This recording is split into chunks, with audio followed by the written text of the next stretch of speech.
c'est vraiment avec beaucoup de plaisir que je vous retrouve.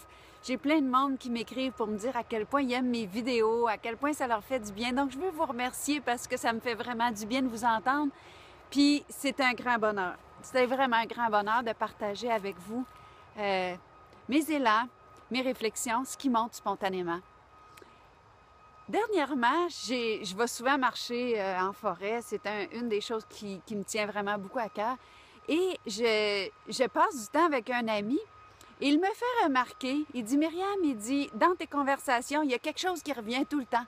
Il dit, tu parles tout le temps de la beauté. Il dit, quand tu n'es pas en train de regarder la beauté des arbres, tu parles de la beauté du monde. Il dit, tu parles de beauté. Puis là, ben, je suis en train de lui dire à quel point je suis à faire la mise en page de mon livre, à quel point je veux que ça soit beau, je veux que ça soit coloré, je veux que ça soit enveloppant, je veux que ça soit beau. Et là, il me dit, c'est quoi l'obsession pour la beauté? Et je l'ai presque pris au début comme si c'était un reproche. Bon, on associe ça souvent à des gens très superficiels, puis tout ça. Puis là, je suis entrée en moi, puis je me suis dit, pourquoi la beauté est si importante? Et c'est comme ce qui m'est monté puis que j'ai le goût de vous partager, c'est pour moi la beauté, c'est le germe de l'émerveillement. Quand quelque chose est beau, moi ça me fait wow! Là, il fait beau aujourd'hui, donc je me suis dit je vais en profiter, je vais partager le wow que je vois parce que pour moi, c'est une émotion d'ouverture, c'est une émotion d'émerveillement. La beauté, c'est le germe de ça. Puis, on choisit pas, hein, mais moi, je suis née artiste, d'un père très artiste. Donc, la beauté, c'est une nécessité pour moi. C'est pas juste quelque chose d'aléatoire. Et quand je me suis mis à avoir cette réflexion-là sur la profondeur de ce que c'était pour moi, la beauté, j'ai réalisé que ça m'ouvrait, ça l'ouvrait mon cœur. Et là, dans mes réflexions, je me suis tellement fait dire dans ma vie que j'étais une fille qui avait le cœur fermé, que je n'étais pas en ouverture, que je semblais difficile d'accès, qu'il y avait comme une espèce de mur devant moi quand on venait pour m'aborder. Et j'y ai cru, j'y ai longtemps cru. Vous savez, les premiers de classe là, qui savent tout, là, puis qui sont bons pour te dire à quoi tu n'es pas bon, puis à quoi, qu'est-ce qui ne va pas avec nous. Mais ces mêmes personnes-là ne sont pas capables de te dire comment faire autrement. Et moi, je me suis dit, OK, mettons que j'ai le cœur fermé. Qu'est-ce qu'il faut faire pour ouvrir mon cœur? Et c'est de ça que je vais vous entretenir aujourd'hui parce que ma réflexion sur la beauté m'a amené à cette ouverture de cœur et j'ai compris qu'est-ce que ça voulait dire avoir le cœur ouvert versus avoir le cœur fermé. Et je vous partage ma réflexion, je vous partage mes compréhensions. Et si ça peut vous aider un tant soit peu, si vous avez le sentiment, je dis bien le sentiment d'avoir le cœur fermé, vous allez voir que c'est pas si dur que ça d'avoir le cœur ouvert. Et je sais que plusieurs d'entre vous, vous avez le sentiment d'être dans cet élan, dans ce mouvement de fermeture. Et pourtant, vous vous dites, je ne peux pas avoir le cœur fermé. J'ai l'impression qu'il a volé en éclats tellement qu'il a souffert. Donc, il peut être juste grand ouvert. Donc, vous savez, ces grands thèmes-là, c'est un peu comme la conscience, l'énergie. C'est des grands mystères de vie et on peut essayer de les décortiquer, on peut essayer de les interpréter. Pour parler d'ouverture de cœur, on doit parler de notre énergie intérieure. Donc, l'énergie intérieure, c'est quelque chose qu'on a besoin à chaque fois qu'on est vivant. Bien, quand on est vivant, finalement, je vous parle, j'ai besoin d'énergie. Toutes nos activités, même penser nous demande une somme d'énergie. Donc, il faut puiser à même l'énergie fondamentale qui est en nous. Et on va à nos activités et on ne comprend pas qu'est-ce qui rend tout ça possible.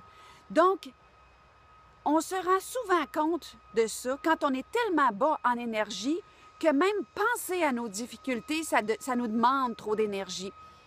Quand on se rend compte qu'on est dans beaucoup de luttes, on réalise que tout ce qui nous importune nous demande une grande somme d'énergie pour lutter. Et effectivement, la première chose qui épuise notre énergie, c'est la lutte, c'est le combat. Donc, on a juste à penser à comment est notre énergie, comment est notre état d'ouverture quand on est dans des émotions qui nous submergent, comment qu'on réagit devant ce qui nous perturbe. Donc, on sent combien qu'on y met d'énergie, comment que ça nous en demande. Et là, ma réflexion m'amène à me dire, pourquoi est-ce que par moment, je me sens plein d'énergie, comme quand je suis dans des projets créateurs, quand je suis en train de me dire « Oh my God, bientôt je vais leur offrir mon livre, je suis pleine d'énergie, je me sens complètement en mode offrande. » Et à d'autres moments, on est complètement vidé. Et pour vous faire sentir ces modulations-là, pensez à un moment donné où vous étiez en amour, où vous étiez inspiré, comment que vous êtes rempli d'énergie. Et après ça, prenez un moment pour repenser à une rupture que vous avez vécue. Un moment où vous étiez tellement déprimé que vous n'aviez plus d'énergie pour faire quoi que ce soit. Vous aviez l'impression que vous vous en sortiriez jamais. Puis tout d'un coup, alors que ça faisait des jours et des jours que vous étiez en petite boule roulée et que vous cherchiez votre air et que vous n'aviez même pas d'énergie pour manger et sortir de votre lit ou de votre torpeur, le téléphone sonne et c'est quelqu'un que ça faisait longtemps sur qui vous flashiez, que vous auriez jamais pensé que cette personne-là puisse vous appeler et la flamme que vous convoitiez est au bout du fil. C'est instantané, hein? Vous allez sortir de votre lit, vous allez courir dans la douche, le ménage va se faire, vous êtes rempli d'énergie et c'est instantané. Pourquoi? Et là, je veux vous amener à avoir une réflexion. On ne peut pas ignorer les changements qui touchent notre niveau d'énergie. Parce qu'il faut réaliser d'où est-ce qu'elle vient cette énergie-là. Elle n'était pas là il y a quelques minutes et là, on en est rempli. Qu'est-ce qui module notre énergie? L'énergie est à l'intérieur de nous. Elle est toujours là. Comme le soleil est toujours là. Si je tire le rideau, si je mets un blocage entre la lumière du soleil et moi, le soleil irradie pareil. C'est la même chose. Notre énergie est toujours. Donc, quand on dit qu'on n'a pas d'énergie, c'est pas la bonne façon de s'exprimer. C'est j'ai pas accès à mon énergie et la question, c'est pourquoi. En dedans de nous, il se trouve une quantité phénoménale d'énergie. Et cette énergie-là, elle ne provient pas de l'extérieur, bien que on ne peut pas dire qu'il n'y a pas certaines choses qui contribuent. Aller dans la nature, bien manger, bouger, se mettre en train, ça, c'est des choses qui, oui, modulent notre énergie. Mais notre énergie fondamentale est toujours disponible. Donc, quand on en est rempli, quand on est dans des modes d'inspiration et de contribution, c'est sûr qu'on a l'impression qu'on va conquérir le monde puis qu'il n'y a rien qui va se mettre en travers de cette énergie-là. Ça circule à grand débit, on peut la sentir s'engouffrer en nous. Elle jaillit spontanément quand on parle aux autres. On est revigoré, rechargé et on est contagieux. Donc, c'est quoi la raison? C'est quoi qui fait que on n'est pas tout le temps en contact? On ne sent pas continuellement cette énergie-là.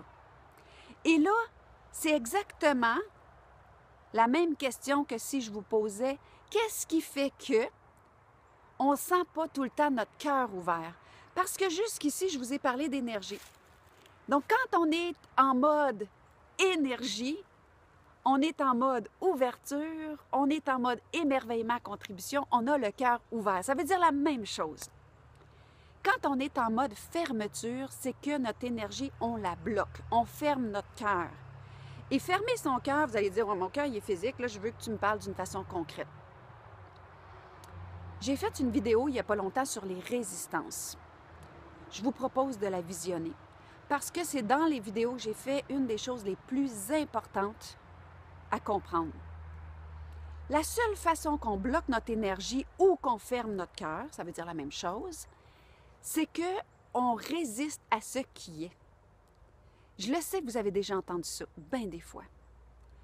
Et c'est probablement la seule chose à entendre. Mais c'est d'une importance capitale à comprendre. On résiste, on a peur, on se crispe et tous ces mouvements qui sont loin de l'ouverture nous mènent en fermeture et en compression. On ne veut pas, on résiste, on se bloque et ça fait que le canal le circuit énergétique est fermé. On le bloque. Vous avez juste à observer votre corps, comment il se referme. J'aimerais ça que vous mettiez cette vidéo ici sur pause et que vous preniez un moment pour penser à quelque chose que vous avez subi. OK? Je vous donne un exemple. Vous êtes entouré de gens qui vous contredisent sans cesse. Vous êtes entouré de gens qui sont toujours en train de vous piquer, qui sont toujours en train de vous diminuer. Qu'est-ce qui arrive?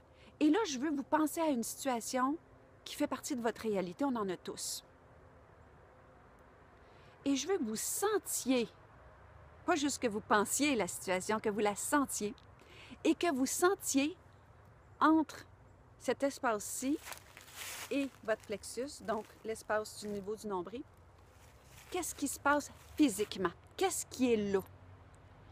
Vous allez vous rendre compte que vous coupez le flux sans vous en rendre compte parce qu'il y a quelque chose qui se ferme, c'est physique. Votre corps se referme. Regardez l'espace dans votre poitrine. Sentez vos crispations. Vous entrez dans un mode méfiance. Vous fermez tout ce qui est la région du cœur. Et, sans vous en rendre compte, vous fermez la valve, le flot. OK? Et cette énergie-là, qui est toujours là, ne peut plus se rendre jusqu'à vous parce que vous venez de créer un blocage. Et dès qu'on est déprimé, dans la peur, dès que qu'est-ce qui se passe nous frustre, on bloque, on se crispe. On résiste, en fait. OK? Et la résistance, c'est la chose sur quoi on devrait mettre le plus d'importance. Et le contraire est vrai. Quand on abonde dans votre sens, quand quelqu'un s'intéresse à vos projets, quand quelqu'un dit « Wow », quand vous regardez la nature et que vous êtes en émerveillement, quand c'est beau et que vous êtes « Oh, wow », regardez le corps qui s'ouvre. Votre entourage vous encourage. Vous êtes dans un mode « Wow, wow, wow ». Votre corps s'ouvre.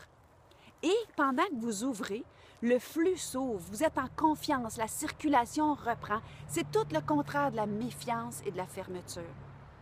Donc, quand vous êtes en présence d'un être aimé, vous vous sentez ouvert, vous vous sentez en confiance. Et vous faites confiance sans aucune barrière. Et ça vous permet de ressentir énormément d'énergie et votre cœur ouvert. Mais si cette personne-là fait quelque chose qui vous déplaît, qui vous déçoit, vous allez vraiment sentir comme votre énergie chuter. Il y a une fermeture qui va s'installer. Et parfois, ça va être sous forme d'un réel serrement au cœur ou au ventre, à la poitrine. On se ferme. La lumière, l'énergie ne peut plus pénétrer. Et si cette personne-là vient vous voir et vous fait des excuses sincères, que vous sentez que on a vraiment un regret sincère, bien, vous allez sentir votre énergie s'ouvrir à nouveau, vous allez sentir votre cœur s'ouvrir et tout ça recirculer. Donc, combien de fois dans nos vies on fait l'expérience de cette dynamique-là? Le flux d'énergie, là, il vient des profondeurs de notre être. On est enthousiasmé par quelque chose, on sent cette énergie-là qui jaillit de l'intérieur de nous. Donc, moi, j'ai envie de vous demander, comment ça se fait qu'on connaît si peu de qu'est-ce qui module notre énergie, de qu'est-ce qui fait que notre cœur s'ouvre, notre cœur se ferme. Cette énergie-là, c'est la nôtre. Elle nous appartient, elle n'a rien à voir avec l'âge. Moi, j'ai dans mon entourage une femme qui a 80 ans. Elle me fait tellement rire, cette personne-là. C'est ma correctrice, la correctrice de mon livre. Puis, elle est une pétillance, je ne sais pas si c'est un mot comme ça qu'on peut dire ça, mais elle est pétillante, vivante, pleine de vitalité. Et elle a une énergie puis un enthousiasme d'enfant. Elle est vraiment belle à voir et elle me fait réaliser que elle peut travailler des longues heures.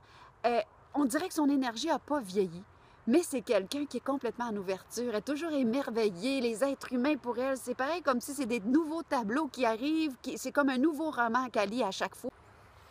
Donc, comme je vous disais, l'énergie, ça ne vieillit pas.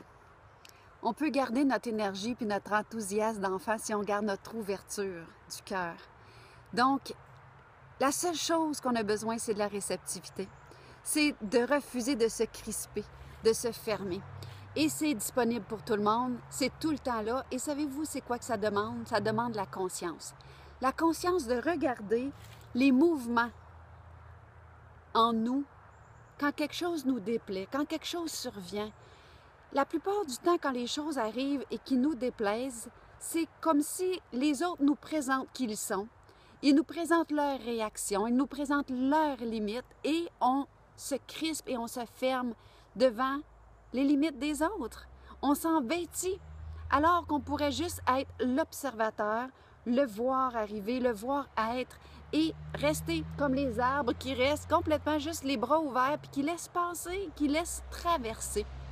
En fait, c'est tout ce que la spiritualité a à nous enseigner. Si on a une seule chose à se souvenir de tout ce qu'on lit, de tout ce qu'on apprend, de tous les enseignements, c'est l'accueil versus la contraction. C'est la seule chose d'importante.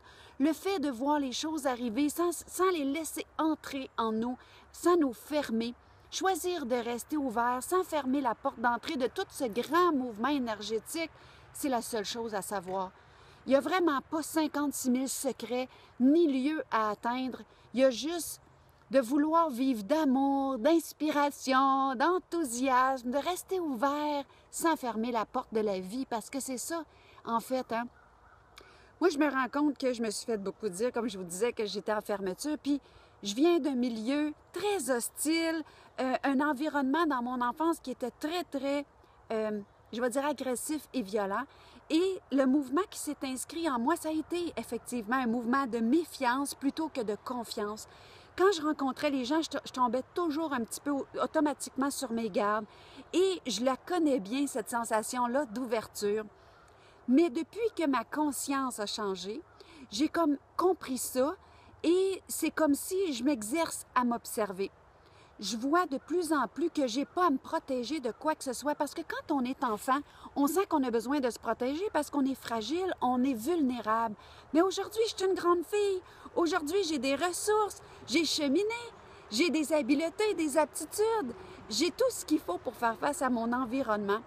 Donc, je ne suis pas obligée d'être en contraction. Je ne suis pas obligée que toutes les impressions du passé, de la part de moi qui est un enfant blessé, aient à tout le temps prendre le pas sur le côté adulte qui veut vivre et vivre avec enthousiasme. Donc, qu'est-ce qui arrive parle des limites des autres. Ça ne parle pas de nous. Donc, on regarde les autres dans leurs limites avec bienveillance parce qu'on en a, puis on les accueille, OK? Et je vais terminer ce petit entretien-là en vous disant que vous avez vraiment du pouvoir sur la modulation, autant de votre énergie que sur votre ouverture. Je le sais que je parle tout le temps de revendiquer son plein pouvoir, mais pourquoi est-ce qu'on devrait laisser au hasard quelque chose d'aussi important que la circulation de notre énergie vitale, de notre ouverture face à la vie? Parce que l'ouverture fait que les choses peuvent entrer, fait que le beau peut arriver. Donc, on ne laissera pas ça au hasard ni aux autres. On veut avoir de l'énergie, donc il ne faut pas se fermer. Et en plus, on veut apprendre à demeurer, plus on va apprendre à demeurer ouvert, plus l'énergie va circuler librement en nous.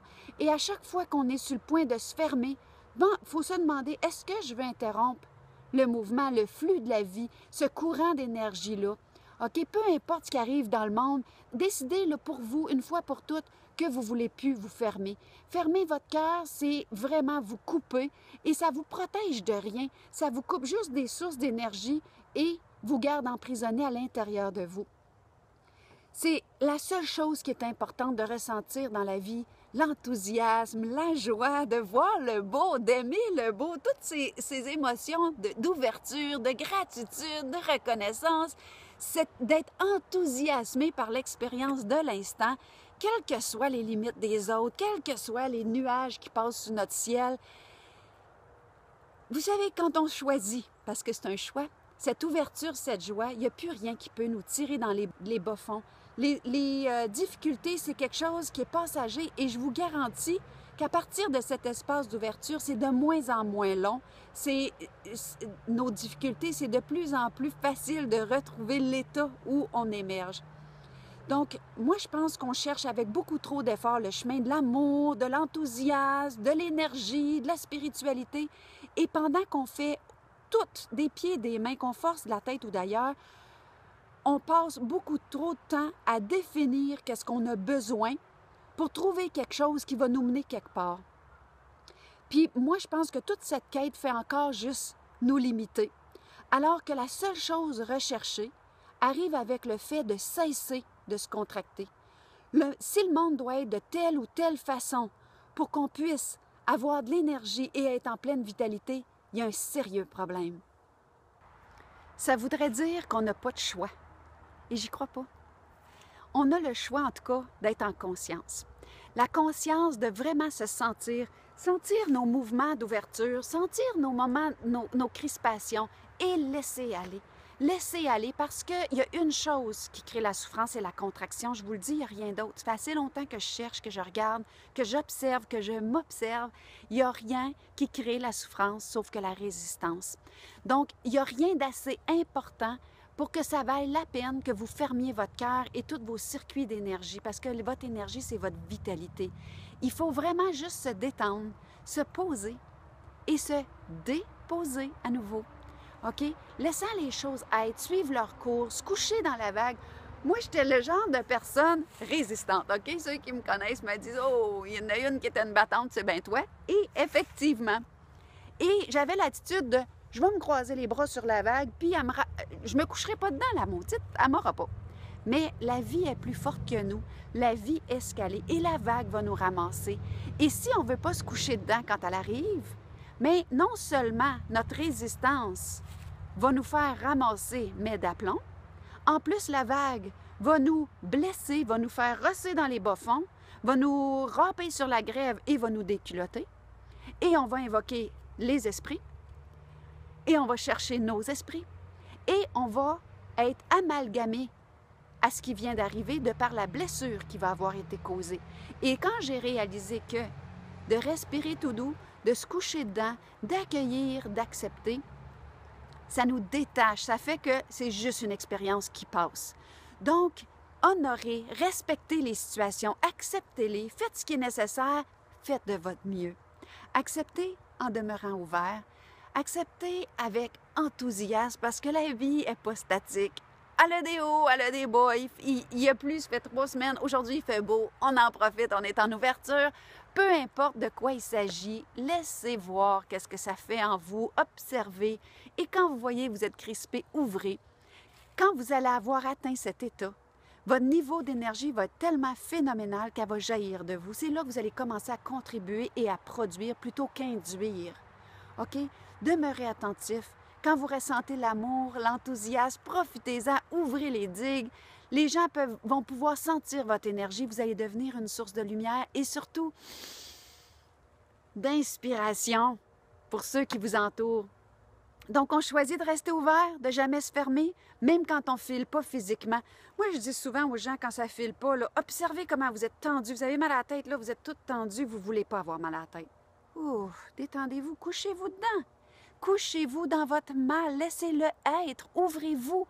Et c'est comme ça que vous allez apporter davantage de flux, d'énergie à votre système. C'est l'énergie qui nous guérit. C'est prouvé que c'est l'énergie qui nous guérit. OK? On s'ouvre, on voit notre inspiration changer, notre expérience de vie devenir exaltante, excitante. Ça demande, savez-vous quoi? Juste de la conscience, sans résistance. Et c'est ce qu'on appelle être le témoin, sans résister. Si vous avez aimé notre petit entretien, que ça vous a parlé, que ça résonne quelque chose en vous, moi, je vais vous demander de partager. C'est la petite contribution que je vous demande parce que ça me fait tellement plaisir de faire ça, de donner généreusement pour parler au cœur de plusieurs d'entre vous, pour vous amener du concret, pour partager mes réflexions. Et si vous partagez, bien, c'est vraiment pour moi une visibilité et ça me fait vraiment chaud au cœur. N'hésitez pas à m'écrire, me dire qu'est-ce que c'est qui vous préoccupe, voir s'il y a une inspiration qui pourrait passer au travers de mon radar que je puisse partager. Et si vous aimez ce que je fais, je vous dis, vous pouvez cliquer au bas de cette vidéo pour vous inscrire à recevoir des vidéos gratuitement. Et puis, comme ça, vous êtes abonné à la chaîne et vous pouvez aussi aller sur le site www.porteurdeflambeau.com, vous coller au feu qui brûle en moi et attiser le vôtre parce que c'est comme ça qu'on se donne la main. On est là seulement pour ça. Dans beaucoup d'enthousiasme, de joie, je vous donne la main. Merci de me permettre de contribuer un petit peu à vos essors et vos déploiements. Au plaisir.